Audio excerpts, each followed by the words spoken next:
नमस्कार। आज हम भारत के बिल्कुल दिल में बसे एक ऐसे राज्य की कहानी समझते हैं जहां ना हर कदम पर कुछ हैरान करने वाली बात मिलती है। ये है छत्तीसगढ़, एक ऐसी जमीन जो ऊपर से जितनी हरी भरी है उतनी ही गहरी इसकी जड़ें हैं। अच्छा, इसे दो बड़े दिलचस्प नाम दिए गए हैं। पहला, भारत का धान का कटोरा और दूसरा भारत का जनजातीय हृदय। अब सुनने में ये दोनों नाम एक दूसरे से कितने अलग लगते हैं, है ना?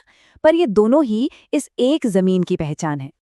तो चलिए आज इसी सफर पर निकलते हैं और इन दो नामों के पीछे छिपी असली कहानी को समझते हैं। देखते हैं कि आखिर कैसे एक ही जमीन अपने लहलहाते खेतों और अपनी हजारों साल पुरानी आत्मा दोनों को एक साथ जिंदा रखे हुए है। तो इन विरोधाभासों को समझने के लिए ना सबसे पहले इसकी नींव को समझना होगा। चलिए छत्तीसगढ़ की कहानी की शुरुआत से शुरू करते हैं। देखिए, इस राज्य का नाम ही अपने आप में एक इतिहास है। छत्तीसगढ़, इसका मतलब है 36 किले। ये नाम असल में मराठा शासन के समय से आया है, जब यहाँ की पूरी व्यवस्था 36 प्रशासनिक इकाइयों या कहें कि गढ़ों में बटी हुई थी। तो इसका नाम सीधे सीधे इसके इतिहास से जुड़ा है। आज के भारत में छत्तीसगढ़ का जन्म हुआ 1 नवंबर साल 2000 में। ये मध्य प्रदेश से अलग होकर भारत का 26वां राज्य बना।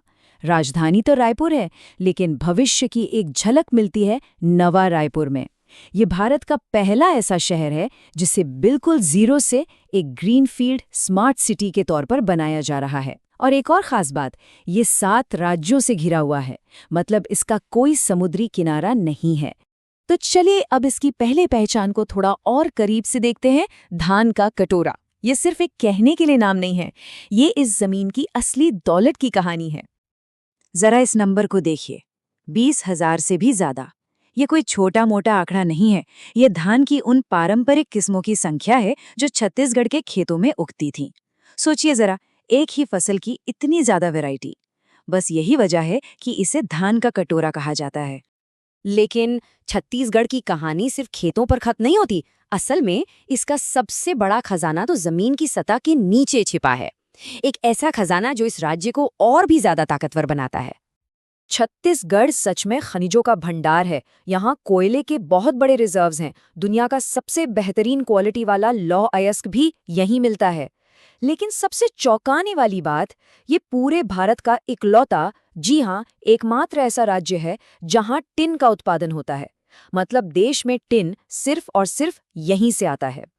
और ये सब कुछ मिलकर छत्तीसगढ़ को एक पावर सरप्लस स्टेट बनाता है। जैसा कि ये चार्ट दिखा रहा है, यहाँ बिजली का उत्पादन राज्य की अपनी जरूरत से कहीं ज्यादा है और बची हुई बिजली दूसरे राज्यों को भेजी जाती है। ये देश के लिए एक पावर हाउस की तरह है।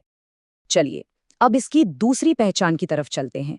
एक ऐसी पहचान जो इसकी मिट्टी से नहीं बल्कि यहाँ के लोगों और उनकी सदियों पुरानी संस्कृति से जुड़ी है।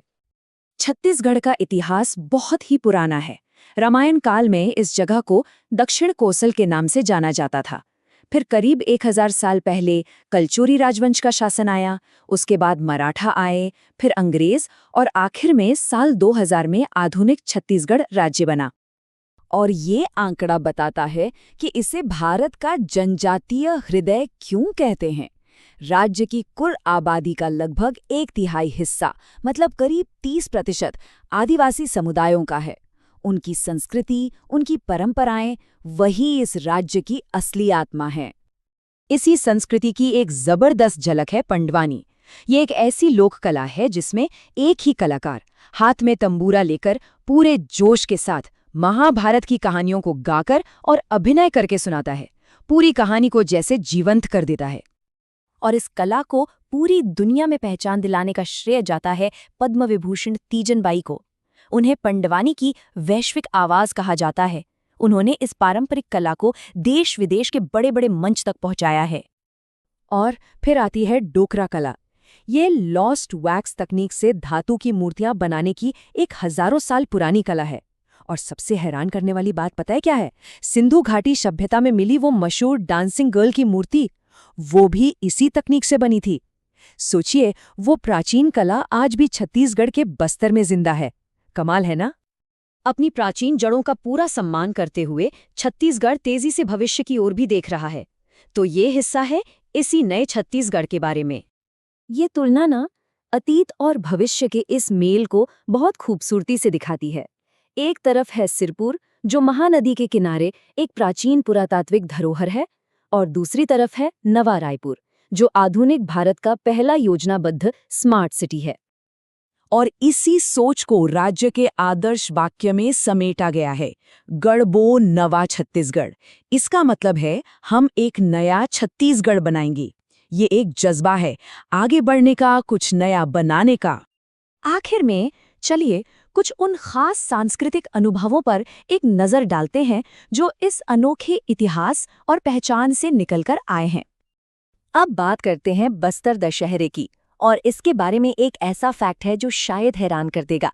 अंदाजा लगाइए, ये त्योहार कितने दिन चलता होगा? 10 दिन? 20 दिन? नहीं, पूरे 75 दिन।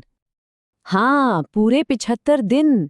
ये दुनिया का सबसे लंबा चलने वाला त्योहार है। और ये कोई आम दशहरा नहीं है। यहाँ रावण का दहन नहीं होता, बल्कि यहाँ की आराध्य देवी माँ दंतेश्वरी की पूजा होती है। ये एक बिल्कुल ही अनोखी परंपरा है जो इसे पूरी दुनिया से अलग बनाती है।